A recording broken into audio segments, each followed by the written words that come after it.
In this video, we're diving into cloth simulation inside Unreal Engine. First, I'll show you how to set up cloth with Kinematic Collision, which gives you more control and better results in complex scenes. But if you just want a quick setup, I'll also show you the basic chaos cloth simulation method. So the first step is exporting the outfit from MetaTailor with bones included. Just make sure your export settings look the same as mine. To export the outfit with bones, you'll need MetaTailor Pro. Jordan, the creator of MetaTailor, was kind enough to share a discount. I've added the link in the description if you want to check it out. Alright, now let's jump into Unreal Engine. I'll start by creating a separate folder in the content browser where we'll import the clothing asset. I always create subfolders to keep the project organized. It just makes things easier to manage later on. The import settings are the same as in the previous video, so if you've already watched that, you're good to go. But if you're new to MetaHumans, I'd recommend checking it out first, just to avoid any confusion. And just like that, the outfit is now imported.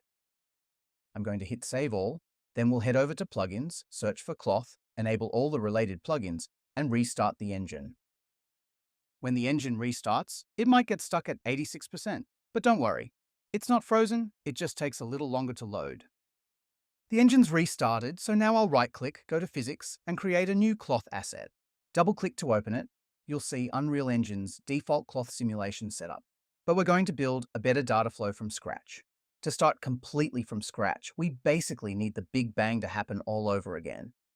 But instead, we'll just delete all the nodes, hit Save, and now it's time to convert our outfit's skeletal mesh into a static mesh. Here's the character outfit I used in the last video. I'll click on Make Static Mesh and export it to the same folder where I created the Chaos Cloth asset. Now I've got my static mesh ready to use, so I'll head back to the Dataflow, right-click, and search for Static Mesh Import. Now I'll select the static mesh we just created and use this arrow to add it to the node. You can also drag and drop it in if you prefer. Now we need one more static mesh import node, this time to bring our MetaHuman into the Dataflow as a static mesh. Hit Save All, then I'll close the Cloth Asset window. Now let's export the MetaHuman. Make sure to follow my export settings carefully.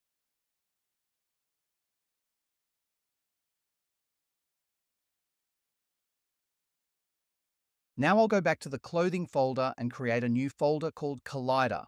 I'll import the MetaHuman here. And again, make sure you follow my import settings carefully so we get exactly what we need for kinematic collision. In the import window, click the Static Mesh button and change it from None to Static Mesh. Then click on the Skeletal Mesh section, scroll down, and uncheck Import Skeletal Mesh. Also, make sure to uncheck Import Materials. We don't need any materials for this. Click Import, and you'll have your MetaHuman as a static mesh. Now we're good to go. If you're wondering why I keep saving the project, it's because Chaos Cloth assets can sometimes crash Unreal Engine. It's rare, but I don't want to take any chances. Now back in the Cloth asset, select the body mesh, then select the second node we created and use the arrow button to bring it into the Dataflow. And here we can see our mesh in the 3D simulation. It looks correct. Now let's move on to the next step. Don't place both nodes too close. We're about to add more nodes, and keeping some space will help keep the graph clean and easy to follow. Now drag from the Collection pin and search for Transfer Skin Weights. In this node, we need to select the MetaHuman skeletal mesh. Do the same with the other static mesh node. Once you've selected the MetaHuman skeletal mesh, change the transfer method from In-Paint Weights to closest point on surface. Leave the Outfit Skin Weights node on the default settings. Select the other Skin Weights node, then go to the top and click the Select button. This will add a new selection node for our body mesh. Now just select the part of the body that you want to interact with the dress. You can select the whole body if you want, but I'm just going to select the lower half for the demonstration. Once you're happy with the selection, click Accept. Now, for the other node, drag the pin from Collection and search for Weight Map. Now we can paint the areas where we want the outfit to simulate. I'm just painting the lower part. If the values shift while you're moving around the scene, or if the brush size changes or switches to smooth mode, just press the Reset button to bring it back.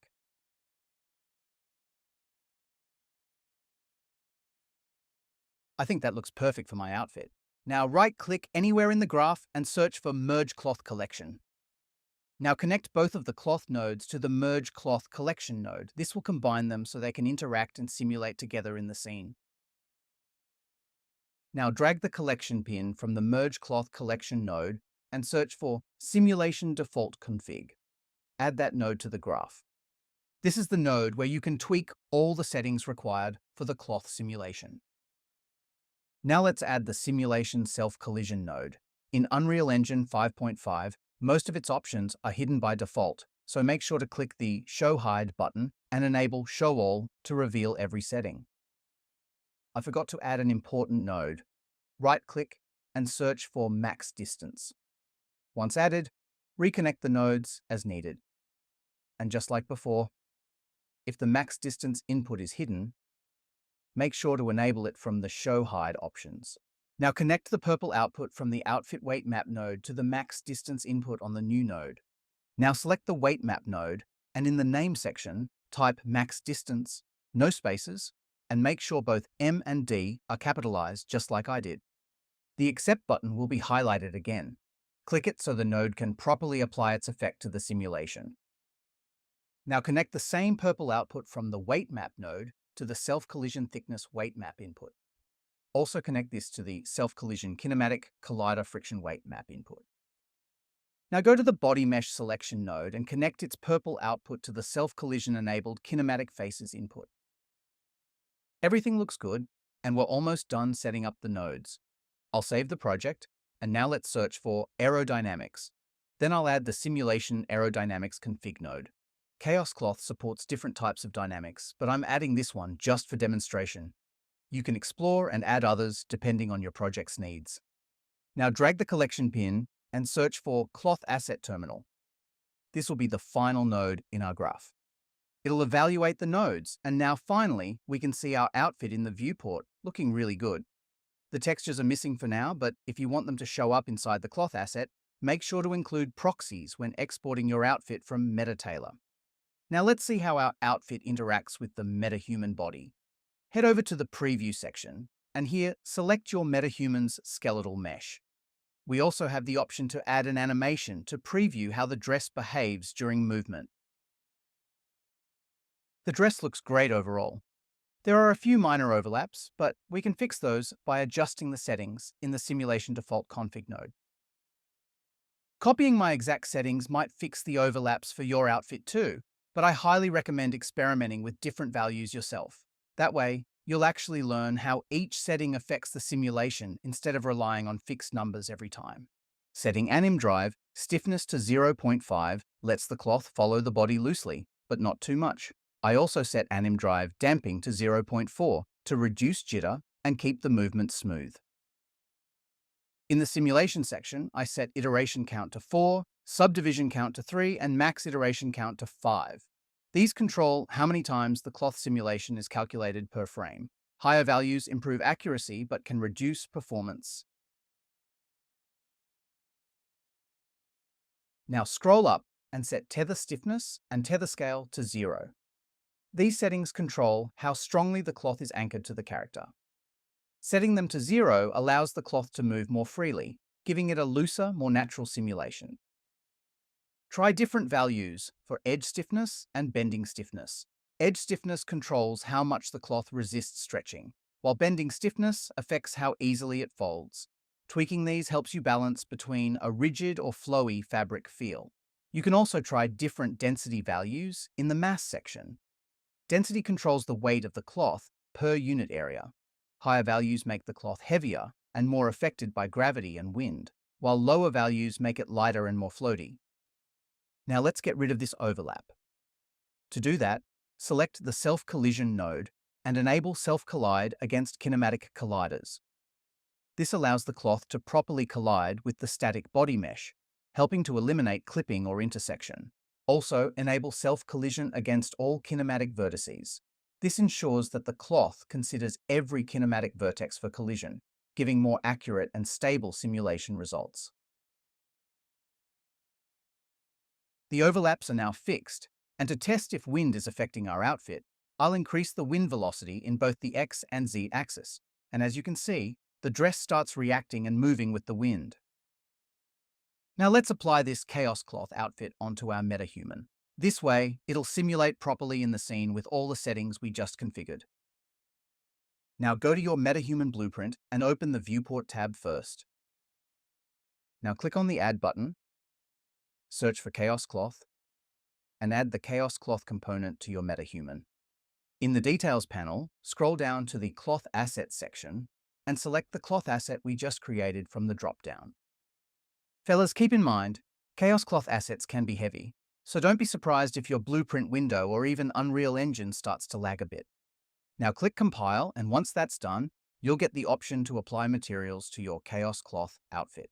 Your outfit might have 5 or even 10 materials, but when we create a Chaos Cloth asset, it often ends up with one extra material slot. It can't be deleted directly, and they might cause mesh overlap issues. To fix that, we can apply a transparent material to those extra slots. I already have one ready, but if you don't, let me quickly show you how to create it. Right-click in the content browser and create a new material. Name it Transparent. Double-click to open it. Set the roughness value to 0.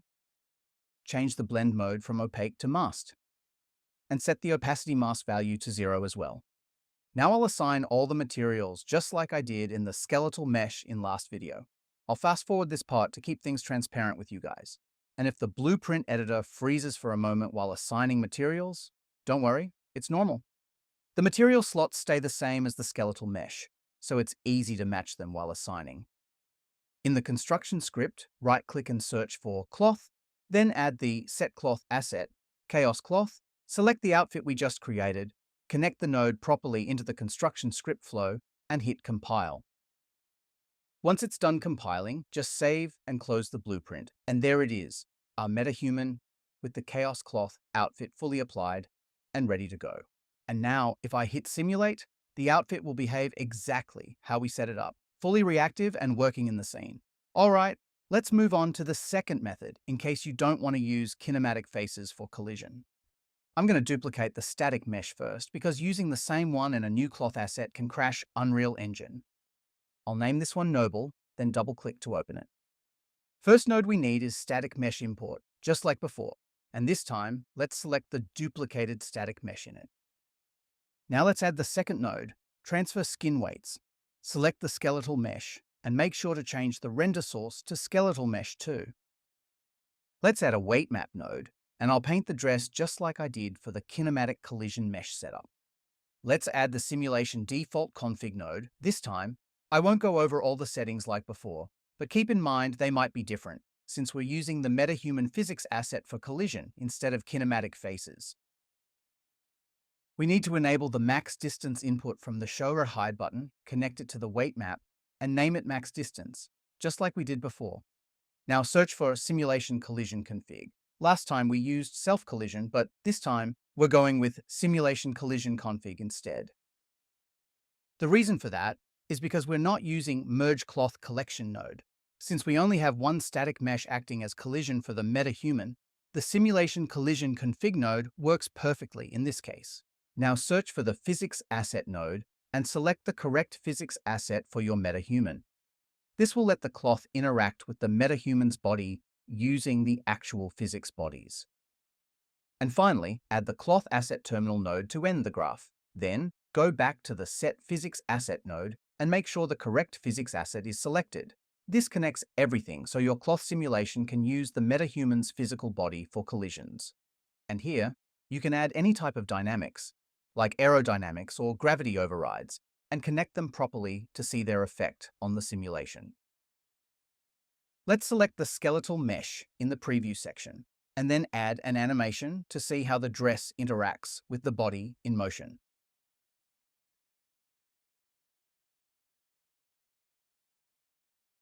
And again, you can tweak different settings in the simulation default config node to fix overlaps and get better results.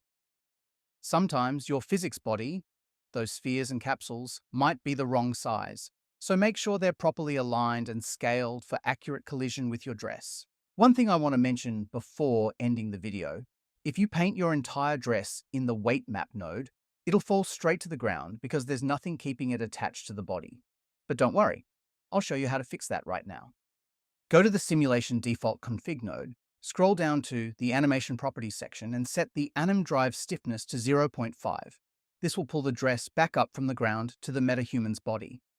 Also, increase the anim drive damping to 0.4. If the dress still looks off, try raising the anim drive stiffness to 0.7. It might help fix the issue. And now the dress fits perfectly. Just tweak a few more settings and you'll get great simulation results with this method as well. Alright, that's it for this one.